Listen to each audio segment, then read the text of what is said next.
दिल्ली में एक हैरान करने वाला मामला सामने आया है, जहां फैजल चौधरी नाम के एक शख्स ने अपनी पहली पत्नी से दूसरी शादी का राज छुपाने के लिए न सिर्फ 25 साल की युवती की हत्या कर दी, बल्कि उसे लापता दिखाने के लिए उसकी सुपारी देकर एक बड़ी साजिश को भी अंजाम दे डाला। लव मैरिज का एक खौफनाक एंड दिल्ली में सामने आया है। दिल्ली से लापता हुई तैयबा की मर्डर मिस्ट्री बागपत के जंगलों में सुलझी है। वहीं पति फैजल को गिरफ्तार कर लिया गया है और एक नाबालिग भी पकड़ा गया है।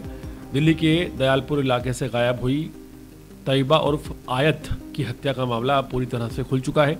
बागपत के सरूरपुर गांव के जंगल में उसकी गोली लगी लाश मिलने के बाद दिल्ली पुलिस हरकत में आई और जांच के बाद वारदात के पीछे उसके पति फैजल चौधरी का हाथ सामने आया। पुलिस ने फैजल को गिरफ्तार कर लिया है, जबकि हत्या में शामिल 17 साल का एक नाबालिग भी पकड़ा गया है, उसे भी गिरफ्तार कर लिया गया है।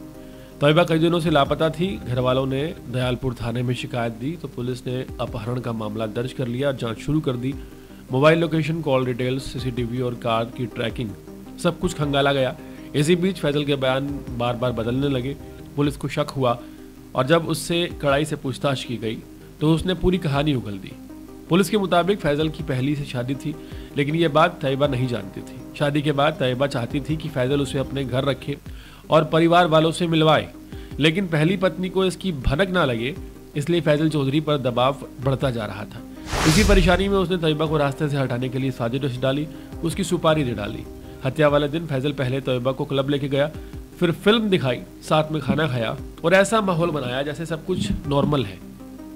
फिर उसने उसे ड्राइव पर चलने के लिए कहा और अपनी कार लेकर बागपत की ओर निकल गया। उसके साथ 17 साल का एक करीबी युवक भी था, जिसे वह पहले से ही प्लान में शामिल कर चुका था। जैसे ही सरूरपुर गांव के पास बागपत सुनसान जंगल वाले इलाके में वो दोनों पहुंचे, दोनों ने तैयबा को कार से उतारा।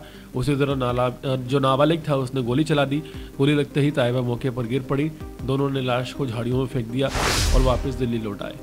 इसके बाद फैजल ने दिल्ली पुलिस को बहकाने की कोशिश की, लेकिन इसके विरोधाभास बयान उसकी पोल खोलते गए। आखिरकार पूछताछ में उसने अपना जुर्म कबूल कर लिया।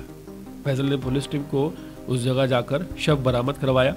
बागपत पुलिस की टीम की मदद से पोस्टमार्टम के लिए भेज दिया गया है। अब पुलिस इस बात की जांच कर रही है कि हत्या की पूरी योजना आखिर किसने बनाई थी, नाबालिग की उसमें क्या रोल था, क्या भूमिका थी, फैजल ने उसके लिए तैयार किया या कोई और वजह थी।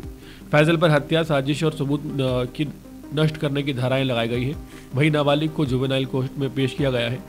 इस वारदात ने दिल्ली से लेकर बागपत लोगों को झकझोर दिया और लव मैरिज के बाद शुरू हुआ ये रिश्ता आखिरकार एक खौफनाक हत्या में बदल गया। सवाल यह है कि क्या सिर्फ एक राज छिपाने के लिए कोई इतनी बड़ी साजिश इतना निर्दयी हो सकता है? पुलिस जांच कर रही है, कई खुलासे हो सकते हैं। तैयबा हत्याकांड में एक बार फिर साबित कर दिया है कि रिश्तों में झूठ और छुपावा कितना बड़ा ट्रेजेडी बन सकता है। फैजल चौधरी ने अपनी पहली पत्नी से दूसरी शादी छुपाने के लिए जो रास्ता चुना, वो क्रूरता की सभी हदें पार कर गया। एक युवती को बहलाकर ले जाना, साजिश रचना, फिर उसे मौत के घाट उतार देना। दिल्ली से बागपत तक फैली ये हत्या की कहानी बताती है कि तकनीकी जांच, पुलिस की तत्परता और लगातार पूछताछ ने सच को सामने ला दिया। अब कानून अपना काम करेगा, लेकिन इस घटना ने समाज के लिए कड़वा सबक जरूर छोड़ा है। झूठ पर खड़े जो रिश्ते होते हैं वो अंत में दोनों तरफ सिर्फ बर्बादी देते हैं, उसके अलावा कुछ नहीं मिलता।